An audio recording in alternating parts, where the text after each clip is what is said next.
শ্বশুর বাড়ি গিয়ে এক জামাই কোনো কথা বলে না। শালিরা শালারা কত ঠাট্টা তামাশা করতে আসে, সে কোনো উচ্চবাক্য করে না। তখন তার শ্বশুর গিয়ে জামাইয়ের বাপকে বলে, দেখুন আপনার ছেলে আমাদের বাড়ি এসে চুপ করে বসে থাকে, কোনো কথাবার্তা বলে না, এটা যেন কেমন কেমন লাগে। সবাই বলে জামাই বুকা। তখন ছেলের বাপ বলল, আমার ছেলে তো বাড়িতে বেশ ভালো মতোই কথাবার্তা বলে, আচ্ছা তাকে আমি বেশ করে দমকিয়ে দিব।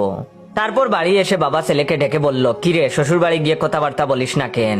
সেখানে গিয়ে সকলের সঙ্গে আলাপ সালাপ করবি, শালা শালিদের সঙ্গে হাসি তামাশা করবি, তবেই না লোকে বলবে বেশ ভালো জামাই। এটা শুনে ছেলে তখন মাথা নত করে রইল। তখন বাবা বুঝলো এবার ছেলে শ্বশুর বাড়ি গিয়ে তার উপদেশ মতো কাজ করবে। ঈদের ছুটিতে জামাই শ্বশুর বাড়িতে এসেছে, এসে বৈঠক খানার এক কোণে চুপচাপ বসে আছে। তখন তার শ্বশুর এসে জিজ্ঞেস করলো, কি বাবাজি চুপ করে বসে আছো কেন? বাড়িতে সবাই ভালো আছে তো? তখন জামাই উত্তর করলো, ভালো আর আছে কই, কয়েকদিন হলো আমার বাবার মাথা খারাপ হয়ে গিয়েছে,